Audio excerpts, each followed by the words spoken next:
예, 잠시 후 청와대 특별감찰반의 민간인 사찰 의혹을 주장하고 있는 김태우 수사관이 기자회견을 열고 이번 의혹에 대한 자신의 입장을 발표합니다. 추가 폭로가 있을지 주목됩니다. 한편 사법행정권을 남용한 혐의로 구속영장이 청구된 양승태 전 대법원장의 구속 전 피의자 신문 일정이 오늘 결정됩니다. 이 관련 내용들 최진봉 성공회대 교수, 손정혜 변호사와 짚어보겠습니다. 네, 어서 오세요. 안녕하세요. 자, 잠시 후 오전 10시에요. 김태우 수사관이 기자회견을 갖습니다. 지금 검찰 수사관창인데 예. 검찰 청사 앞에서 자신의 입장을 기자들의 질문에 말을 한 적이 있지만 이렇게 공식적인 자리를 마련해서 뭔가를 하겠다는 건 처음 아니겠습니까? 그렇습니다. 이 시점에 이런 자리를 마련한 이유가 어디 있다고 보십니까? 아무래도 이제 본인의 입장을 언론을 통해서 공개적으로 얘기하면서 본인의 주장이 맞다고 하는 부분을 좀 여론을 움직여 보려는 의도를 갖고 있다고 보여져요. 왜냐하면 이제 검찰 수사원은 검찰은 또 검찰 쪽에서 여러 가지 조사 결과가 나오지 않습니까? 그리고 김태우 수사관 같은 경우에는 지금 본인의 비리를 덮기 위해서 이런 폭로를 했다고 하는 의혹도 있는 상황이고 지금 이제 그걸로 고소가 된 상황이거든요. 그렇다고 하면 본인 입장에서는 언론 앞에서 거의 뭐 이제 본인이 지금까지는 참고인 조사 받았던 동부지검에서 이제 수원지검 가면 본인이 피의자예요. 그러니까 본인이 어쨌든 피고발인 신분 아니겠습니까? 예. 그런 신분으로 조사를 받게 되는 상황. 그 전에 본인의 입장을 밝히는 게 필요하다고 판단했을 가능성이 있습니다. 여론을 움직여 보겠다는 건데 결국 그거는 이제 현 정부가 뭐 민간인 사찰도 하고 블랙리스트도 만들고 이런 데 관여했다고 하는 부분을 강조해서 본인의 잘못이 좀 그러니까 어쩔 수 없이 이렇게 폭로할 수밖에 없었다고 하는 부분들을 좀 여론전을 통해서 움직여 보려는 의도를 갖고 있다고 보여지고 그런 의도가 결국은 오늘의 기자회견을 마련한 의도가 아닌가 이런 생각이 듭니다. 변호사 입회하에 기자회견을 하고 그다음 자유를 수호하는 변호사 모임이 성명 발표를 할 예정이라고 합니다. 그만큼 스스로를 뭐 공익 신고자임을 강조하기 위함이다 이렇게 해석하면 되는 겁니까? 최근에 청와대 행태에 분노하고 있다라는 입장을 밝히기도 했고요. 본인은 공익신분자로서 청와대가 오히려 직무유기를 하고 직권남용을 했고 오히려 공무상 비밀 누설을 했기 때문에 이 부분에 대한 불법 행위를 처벌을 해야 된다. 그리고 나의 여러 가지 징계 과정을 살펴보면 나의 징계는 부당하고 여러 가지 측근들의 비첩보를 보고함으로 인해서 불이익을 받았다라는 취지로 주장하고 있어서 그걸 강조하기 위해서 본인을 지지하는 세력이나 지지하는 어떤 동조 세력과의 어떤 결집, 그래서 본인이 어떤 공무상 지금 신분에 대한 그 징계가 이루어지고 있는 상황 아니겠습니까? 네. 그에 대해서 어떻게 보면 방어하기 위한 전략을 강조하는 측면이 있는 것 같고요. 최근에 참고인과 고발인 신분으로 4차례 조사를 받았습니다. 그리고 수원지검에 앞서서는 말씀하신 것처럼 공무상 비밀 누설에 대한 피의자 신문 조사가 앞두고 있기 때문에 그에 대한 대비, 전략, 그리고 언론에 국민들이 자기가 하고 싶은 말을 호소하기 위한 마지막 어떤 입장을 밝히는 자리가 되지 않을까 생각이 듭니다. 그 서울 동부지검의 이제 고발인 또 이제 참고인 신분으로 4차례 조사를 받았지 않았습니까? 어떨 때는 비공개로, 어떨 때는 공개로 이렇게 했는데 검찰 쪽에서 충분한 증거를 가지고 혐의 입증을 해야 하는 것 아니겠습니까? 충분히 김태우 수사관이 자신의 방어권을 행사를 했을까? 그리고 검찰은 충분한 혐의를 입증을 할 만한 증거를 가지고 제시를 했을까? 여러 궁금증이 많습니다. 그렇습니다. 이 지금 고발한 사건은 이제 청와대의 그 특감 반장이라든가 반부패 비서가 뭐 민정수석까지 여러 명의 고발 조치되어 있는 상황이고요. 직권남용과 직무유기가 되려고 한다면 이 비에 대해서 철저히 은폐하거나 조직적으로 어떤 축소하려는 움직임이 있었는지, 지금 말과 말의 싸움인데 지금 검찰이 가지고 있는 것은 김태우 수사관의 어떤 PC라든가 휴대폰을 압수수색을 했다는 과정입니다. 그 과정에서 메신지라든가 대화 내역이라든가 메일 보고 내역이나 작성된 문건 내용을 기초로 해서 청와대에 누가 비리를 또는 민간인 사찰을 구체적으로 지시를 했는지, 블랙리스트를 작성을 지시한 사실이 있는지 이런 근거가 있어야 사실을 처벌할 수 있는 것인데 일방의 주장만을 가지고는 사실은 혐의점을 인정하기 어려울 수도 있습니다. 그러면 예. 참고인 조사나 고발을 한 사람의 입장만을 들어보고 이것은 증거가 있다, 없다라고 평가할 수 있는데 현재로서는 이에 대한 구체적인 혐의를 입증할 만한 증거는 확보되지 않은 것이 아닌가라는 생각도 듭니다. 예, 현재 서울 중구 한국프레스센터 화면 저희가 생중계에서 보여드리고 있습니다. 김태우 수사관 현재 기자회견을 하기 위해서 도착한 모습 함께 보고 계십니다. 예, 오늘 기자회견에서는 자신의 비의혹을 비롯해 지금까지 해온 폭로와 관련해 입장을 밝힐 것으로 보입니다. 네, 저희가 계속해서 라이브 화면 보여드리고 또 기자회견 시작하면 바로 들려드리도록 하겠습니다. 대담을 좀 계속해 볼 텐데요. 일단은 김태우 수사관이 자신은 공익신고자다라고 주장을 하고 있고, 그리고 다른 측에서는 비리 혐의자다라고 주장을 하고 있기 때문에 이 공방은 좀 계속될 것으로 보이는데 어떻게 좀 마무리가 될 수 있을까요? 저는 이제 검찰 수사 결과가 그거를 결정할 거라고 봅니다. 예. 그러니까 김태우 수사관은 본인은 계속 지금 공익제보자라고 얘기하잖아요. 근데 공익제보자라고 얘기하는데 여러 가지 이제 의문이 드는 부분은 본인이 그 알고 있었던 비위 문제를 한참 있다가 밝혔어요. 그리고 그 밝힌 시점을 보면 본인의 여러 가지 개인적인 비위나 골프장 관련해 접대받은 문제 이런 문제가 들통나니까 그걸 감추기 위한 명목이 아닌가 하는 의문을 살 수 있을 시점에서 공개를 했거든요. 예. 그럼 만약에 본인이 공익제보자라면 그전에도 공개할 수 있는 충분한 기회가 있었음에도 불구하고 본인의 비위 사실 나오기 전까지는 전혀 그런 얘기를 안 하고 있다가 비위 사실 때문에 본인이 원대로 복귀를 하고 원래 있었던 근무지로 그리고 나서 밝히니까 이게 이제 본인의 어떤 진실성이나 아니면 그 폭로의 내용이 정말 공익제보를 위해서 한 거냐 아니면 본인의 비위를 덮기 위한 하나의 방편인 거냐 이런 논란이 있는 거죠. 지금 상황에서는 어느 주장이 맞는지는 검찰 조사가 이루어져 봐야 된다고 생각합니다. 청와대는 그런 일이 없다고 얘기하고 김태우 전 수사관은 그렇게 얘기했다고 지금 그렇게 하고 있다고 얘기를 하고 있으니까 그럼 검찰 수사를 통해서 어느 쪽의 주장이 진실인지를 밝히는 다음에 그 다음에 이제 본인의 입장은 제가 볼 때는 정리가 될 가능성이 있다고 보여죠. 어쨌든 본인도 어떤 피의자로 조사를 받고 있고 재판을 받을 가능성이 있기 때문에 그 상황에서 본인의 뭐 잘못된 부분은 잘못된 부분대로 처벌을 받게 될 것이고 또 만약에 본인의 주장이 사실이라면 검찰 발표를 통해서 그 부분도 밝혀질 거라 이런 생각이 듭니다. 예, 김태우 수사관. 예, 말씀하시죠. 공익신고자가 비리 혐의가 있어도 공익신고자는 될 수 있습니다. 근데 공익신고자가 될 수 있는지 여부는 그 신고한 내용이 합당한 것인지 근거가 있는 것인지 그 신고 사실관계에 비추어 봐서 처벌하거나 징계할 수 있는 행위들이 실제로 이루어졌는지가 핵심적일 수 있을 것인데요.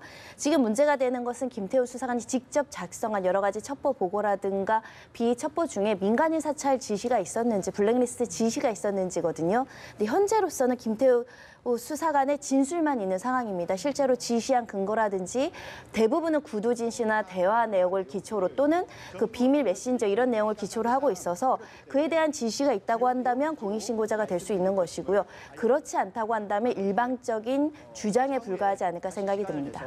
그럼 결정적인 증거는 검찰이 이제 김태우 수사관 휴대전화를 압수해서 디지털 포렌으로 자료를 복구하거나 이런 부분이 되겠네요. 그 다수의 어떤 목격자들과 참고인들의 진술이 있을 수 있습니다. 조직이 움직일 때는 한 사람 한 사람이 지시를 하고 보고하는 과정에서는 당연히 근거가 남을 수 있을 것인데요. 그 근거가 있는지 그리고 그 지시 과정을 알고 있거나 목격한 사람이 있는지가 핵심이 되지 않을까 합니다. 예, 김태우 수사관 오전 10시에 기자회견을 하기로 했습니다. 지금 현장 화면인데요. 프레스센터에서 기자회견을 하기로 했는데 조금 늦어지는 것 같습니다. 준비 과정을 좀 필요로 하는 것 같고요. 지난 11일 대검 징계위에서 해임 결정을 하지 않았습니까? 자기는 받아들일 수 없다 자꾸 이야기를 하는데 그렇다면 이후에 이걸 소송을 통해서 자기가 억울함을 이렇게 또 활수할 수 있는 길이 있는 겁니까? 행정소송도 할 수 있고요. 소청심사로서 일단 심판 같은 절차를 거칠 수 있습니다. 현재 이 비위 사실로 거론되고 있는 것은 지인의 뇌물공여 사건에 개입하려고 했다라는 정황 그리고 그 특감반 파경 당시에 인사청탁 행위가 있었다라는 부분 과기부의 어떤 그 인사청탁이나 채용에 대해서 부적절하게 개입하려던 부분 그리고 사업자 들이나 본인의 어떤 정보 제공자들로부터 12차례 골프 접대를 받았다는 행위 그 사실로 지금 해임 징계가 이루어져 있고 해임이 이제 확정되기 위해서는 이의 기간이라든가 이런 절차들이 다 완료가 돼야 됩니다. 현재로서는 해임 징계가 나와 있는 상황이고요. 지금 뇌물 공여 사건의 수사에 개입하려고 했다던가 골프 접대를 12번 받았다라는 행위 자체만 보더라도 그 청탁금지법에 위반될 수 있고요. 충분히 공무원으로서는 해임 징계가 이루어질 수 있는 중대한 비행이기 때문에 이것이 소청이든 행정소송을 가든 번복될지 여부는 좀 지켜봐야 되는 상황이지만 충분히 공무원 징계가 이루어질 수 있는 비혐의이다라고 말씀드릴 수 있습니다. 예.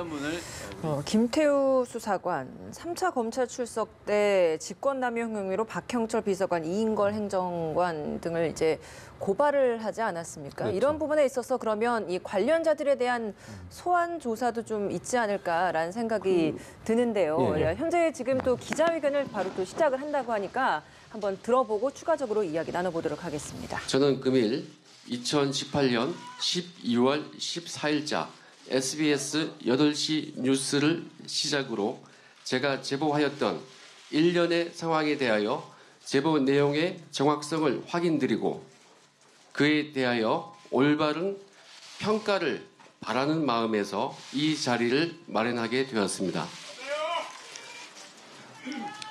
저는 청와대 특감반에서 3개 정부 연속으로 근무하면서 친여, 친야를 가리지 않고 비리가 포착되면 집중적으로 첩보를 생산하는 자세를 견지하여 왔습니다. 눈치를 보며 일을 할 것이면 검찰 수사관을 진작에 그만두었을 것이며 이 길을 걸어오지 않았을 것입니다.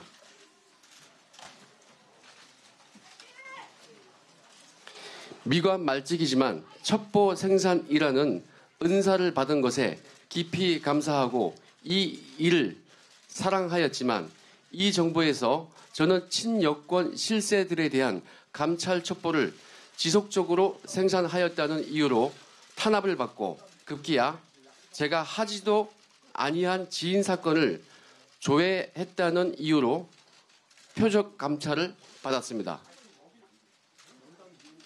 청와대는 제가 지인 사건을 조회하지 아니하였음을 알면서도 그것을 빌미로 저를 쫓아내기 위하여 불법적인 휴대폰 감찰을 벌였고 제가 동의하지도 아니한 부분에 대한 별건 휴대폰 포렌식 자료를 활용하여 저를 범죄자로 낙인 찍어 언론에 유포하였습니다.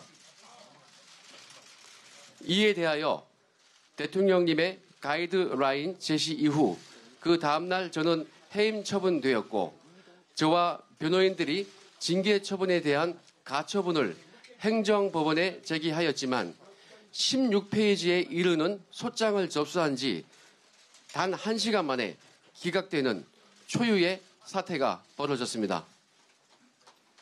그리고 국민권익위에서는 공익 제보에 대한 보호 조치를 현재까지 내리지 못하고 눈치만 보고 있는 상황입니다.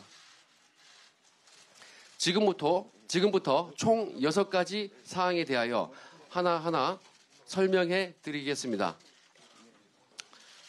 먼저 최초 이 사건의 빌미가 되었던 경찰청 특수수사과 지인 사건 조회와 관련하여 말씀드리겠습니다. 저는 저희 지인이 수사받는 사건을 조회한 사실이 없습니다. 예, 김태우 수사관 청와대 특별감찰반 민간인 사찰 의혹을 주장을 하고 있죠. 오늘 오전 10시부터 기자회견을 시작을 했습니다. 오늘 회견 내용 잠시 들어보니까요. 제보 내용의 정확성을 확인하고자 싶었다. 또 올바른 평가를 받기 위해서 이런 자리를 마련했다. 이렇게 주장을 했습니다. 그러면서 자신이 받고 있는 의혹 6가지에 대해서 일일이 해명하려는 그런 순간에 저희들이 잠시 이제 나왔는데요. 일단은 세계 정부 친여 또 친야 정부에서 비리를 닥치는 대로 첩보를 생산했다. 비리 관련해서. 그리고 친여 정부에서 탄압을 받았다. 그리고 친여 관련 인사들에 대한 첩보 집중 생산이 그런 원인이 됐다. 그리고 자신의 지인 내 조회 관련해서 표적 감찰을 받았다. 이런 내용에, 그러니까 순전히 자신의 좀 억울하다 이런 내용을 해명하기 위한 자료로 지금 해석이 되고 있습니다. 예. 자, 소장님 잠깐 말씀드리다 말았는데요. 네. 일단은 6가지 일일이 조목조목 자기가 뭔가를 이야기를 하기 위해서 그런 자리를 마련한 것으로 보여집니다. 네. 지금까지 내용은 어떻게 드셨어요? 그러니까 저는 그렇게 생각해요. 지금 본인은 뭐 주장하는 게 예전에 주장과 별로 다른 게 없어요. 그러니까 예전에 주장했던 게 그거잖아요. 비리 포착 계속 했었고 본인은 현 실세, 현 여권의 실세에서 비리가 포착되고 그걸 보고했더니 그것 때문에 본인이 표적 감찰을 받았고 그 감찰을 통해서 본인이 해임까지 당했고 해임에서 행정소송했던 행정소송에서 1시간 만에 또 취소해버리고 이러니까 본인은 지금 정권의 압박을 받고 있다 이렇게 지금 계속 주장을 하고 있는 거죠. 그러니까 본인의 입장에서 저렇게 주장하는 건 뭐 이해는 됩니다. 그러나 그것이 결국 이제 설득력을 갖는 부분은 검찰의 조사를 통해서 밝혀져야 된다고 생각이 들거든요. 지금 첫 번째 것만 해도 본인은 지인 사건을 조회하지 않았다고 그랬어요. 근데 청와대는 분명히 지인 사건을 조회했다고 얘기했고 검찰청에서도 자체 감찰을 통해서 그게 있었다고 얘기하고 있잖아요. 그렇다고 하면 이 부분이 본인의 주장은 저렇게 주장이 나오지만 다른 기관의 조사한 내용은 그게 사실이 아니라고 지금 얘기를 하고 있는 부분이라는 거죠. 그러니까 저 기자회견은 본인이 어쨌든 현재 당하고 있는 여러 가지 어려움으로부터 본인이 벗어나기 위한 어떤 여론을 움직이기 위한 수단이라고 저는 생각이 드는데 저거는 지금 당장 우리가 뭐 저 말이 맞다, 틀리다 이렇게 단정적으로 얘기할 수는 없겠지만 예. 검찰 조사가 되고 나서 그리고 나서 결과가 발표되고 나면 어느 부분 정리가 될 거라고 봅니다. 오늘 저기 기자회견 내용이 검찰 수사에 참고가 될까요? 검찰 쪽도 지켜보고 있을 거 아닙니까? 일단은 주장과 의견은 많지만 구체적인 사실관계에 대해서는 명확하게 설명하고 있지는 않아 보입니다. 핵심적인 부분은 본인이 그런 비행위를 했는지 여부는 사실 징계 절차에서 다퉈야 되는 것이고 이것이 표적 감찰인지 어떤 정당한 업무 수행 과정에서 불이익을 받았는지 여부도 징계 절차에서 구체적인 사실과 증거로서 소명을 해야 되는 것인데 본인의 의견이 굉장히 강조되고 있습니다. 나는 정당한 업무를 했지만 측근들 비리를 위해서 내가 이렇게 정치적인 희생양이 된 것처럼 주장하는데 그 주장은 여러 차례 되풀이되어 왔기 때문에 좀 더 구체적인 근거, 예를 들면 청와대가 직권남용을 하고 직무유기를 했다라는 근거들을 제시할 수 있어야 국민들을 설득할 수 있을 것인데 현재로서는 말뿐인 것입니다. 지금 가장 문제로 거론되는 것이 이인걸 전 특검 반장이라든가 반부패 비서관이 실제로 내가 이렇게 민간인 사찰하는 걸 보고받고 칭찬까지 했다라는 거 아닙니까? 근데 청와대는 앞으로는 이런 거 하지 말라라고 이야기를 했다는 겁니다. 그에 대한 구체적인 입증 근거라든가 자신 국민들을 설득할 수 있을 만한 사실관계가 등장을 해야 되는 것인데 여전히 같은 주장만 하고 있다라고 하기에는 조금 지금 아까 국민권익위에서 보호를 해주지 않는다는 취지의 호소도 있었지만 국민권익위도 구체적인 사실관계와 근거가 있어야 공익신고자로서 보호할 수 있는 것이기 때문에 일방의 주장, 그냥 나를 믿어달라고 하기에는 부족하지 않을까라는 생각도 듭니다. 예, 알겠습니다. 알겠습니다. 이번엔 주제를 좀 넘어가 보도록 하겠습니다. 사법행정권 남용 의혹으로 구속영장 청구된 양승태 전 대법원장, 사상 초유의 일입니다. 구속 전 피의자 신문을 받기 위해서 이제 일정이 오늘 나올 건데 보통은 이렇게 영장이 청구가 되고 나면 구속영장 심사 날짜나 판사 이런 것들이 어느 정도 후에 결정이 됩니까? 신속하게 이루어진다고 보시면 될 것 같습니다. 하루 이틀, 주말이 있으면 2, 3일 정도에 결정이 되는 것이 통상적이고요. 판사 같은 경우도 무작위로 전산 배당이 되다 보니까 본래는 그런 고민을 할 필요가 없습니다. 배당돼서 그냥 기일이 열리면 진행이 척척척척 되는 것인데 이 사건 같은 경우는 영장 전담 판사 같은 경우만 하더라도 양승태 전 대법원장과 인연이 있는 사람, 연고가 있는 사람들이 많기 때문에 기피회피 사유를 고려하지 않을 수밖에 없는 것이고요. 더군다나 사시까지 혐의이기 때문에 영장실질 심사를 준비하는 양승태 전 대법원 측에도 방어권 행사를 위해서 조금의 시간은 허용할 수밖에 없는 방대한 사건을 가지고 있기 때문에 고민할 수밖에 없는 것인데요. 실제로 원래 중앙에 3명의 영장 전담 판사가 있었는데 여러 가지 연고관계나 또 어떤 불평등의 문제, 불공평의 어떤 우려를 해서 2명을 추가로 배치했는데 2명을 추가 배치해도 여전히 고민이 있는 상황입니다. 그만큼 이것이 법원 내부의 일이기 때문에 더 곤란한 점이 있지 않을까 생각이 들고요. 어찌됐든 명재건 임민성 판사가 이 박병대 양승태 전 대법원장 사건을 담당할 가능성이 있는데 두 분 중 누가 맡을지 아니면 사람마다 각각 맡을 수 있습니다. 양 전 대법원장은 어떤 분이 또는 박병대 대법관은 어떤 분이 이렇게 분리해서 받을 수도 있는 것인데요. 현재로서는 명재건 부장판사가 일전에 양승태 전 대법원장 압수수색 영장을 발부한 전력이 있습니다. 집이나 사무실에 압수수색 영장을 발부한 전력이 있고요. 임민성 판사 같은 경우는 박병대 고영한 전 대법관 영장을 기각한 전례가 있습니다. 다만 임종환 전 차장에 대해서는 영장을 발부한 전례가 있어서 이 사건에 대한 이해도는 현재 높다라고 생각하시면 되고 법원 행정처라든가 양승태 전 대법원장과 같이 근무한 전력은 없기 때문에 불공정성 시비에서는 조금 자유로울 수 있어서 이 두 분이 맡을 가능성이 높아지고 있는 상황입니다.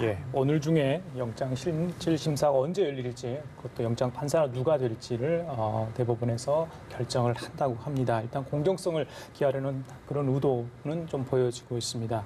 저기 지금 지난 11일에 첫 소환됐을 때 그 대법원 앞에서 자기 입장 발표했잖아요. 그렇죠. 이번에는 실질심사에 자기 참석하겠다 했습니다. 법원은 그냥 지나가겠죠? 그럼요. 검찰에서 지난번에도 검찰은 그냥 쓱 지나갔잖아요. 근데 이번에도 뭐라고 얘기했냐면 입장 밝히지 않고 들어가겠다고 그랬어요. 그럼 본인이 거기 이제 어쨌든 신문에 참석하겠다고 하는 것은 법적으로 다퉈보겠다는 의지 아니겠습니까? 그러니까 본인은 영장이 기각될 가능성에 대한 염두를 두고서 아마 나오는 것 같아요. 그러니까 철저히 따져보겠다 이런 의도라고 보이는 것 같고 저는 그렇게 생각해요. 본인이 하고 싶은 대로 하시는 건 뭐 그거는 이제 본인의 자유입니다만 국민들의 입장에서 보면 전직 대법원장까지 했던 사람이 법적인 어떤 사업적인 절차를 진행되는 과정에 전직 대통령들도 와가지고 그 포토라인 앞에서 다 자기 의사 밝히고 국민 앞에서 사죄하고 이런 부분도 있었지 않습니까? 어쨌든 그런데 이제 본인이 근무했던 대법원 앞에서 그것도 여러 가지 무리를 일으키면서 저렇게 하시고 또 검찰은 그냥 패스하고 이번에도 법원 가서 제가 볼 때 아무 얘기도 안 하고 들어갈 것 같아요. 국민들 앞에 정말 그 뭐랄까요 전직 대법원 3부 요인의 한 분으로서의 어떤 책임감을 느끼는 그런 발언들은 좀 하고 가시는 것이 좋지 않겠나 하는 생각도 듭니다. 예, 법조계 내에서는 기류가 좀 다소 부정적이죠. 왜냐하면 박병대 전 또는 고영한 전 대법관 영장 심사를 기각하면서 그 법원에서 이야기했던 건 이미 조사가 많이 이루어져서 증거가 많이 확보가 되어 있다. 그리고 뭐 도망갈 염려라든가 구속의 필요성이 좀 낮다. 그리고 가장 핵심적인 부분은 공모관계에 대한 소명이 부족하다는 거였거든요. 예. 그러다 보면 사실은 양승태 전 대법관도 증거 조사는 이미 많이 이루어졌기 때문에 증거 인멸을 할 만한 가능성은 많이 낮아지고 있는 상황은 맞습니다.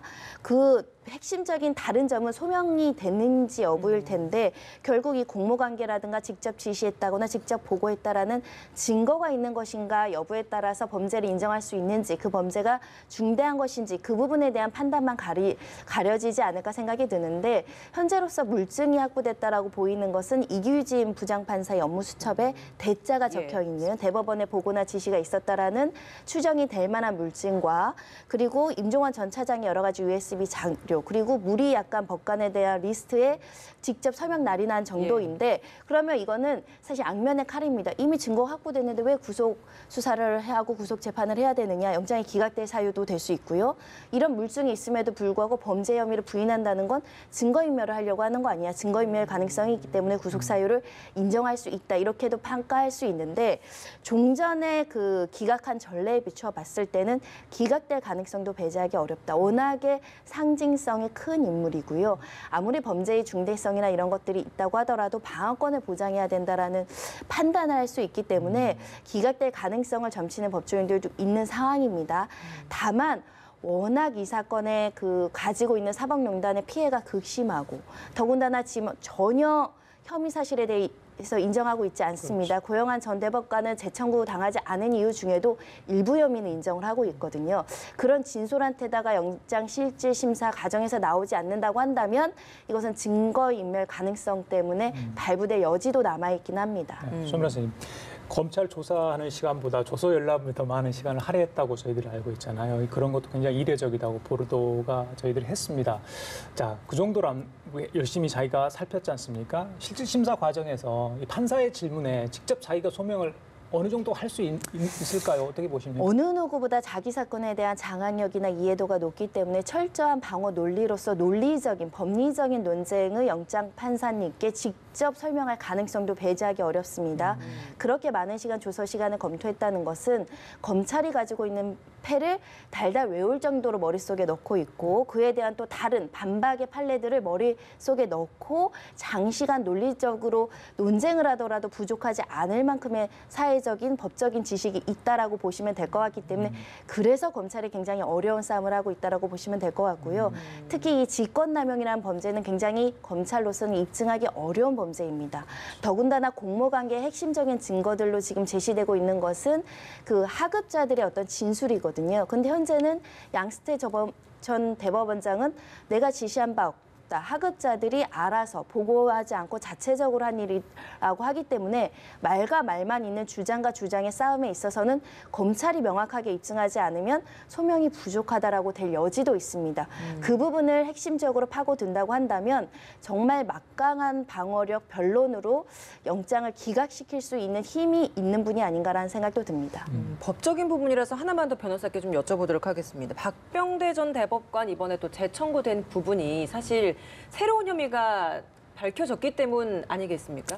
그동안 뭐 박병대 전 대법관 같은 경우에는 개인적인 뭐 그런 비리나 이런 부분이 아니었다라고 주장한 부분이 있었기 때문에 이번에 이렇게 새롭게 추가된 부분이 있다라고 한다면 혹시 가능성 좀 어떻게 보십니까? 지인 재판에 개입했다라는 혐의를 추가적으로 이제 받는다는 상황인데요. 그 행위만 똑 띄어서 놓으면 이 근래 사법농단 사건에 비해서는 무게감이 좀 떨어질 수도 있습니다.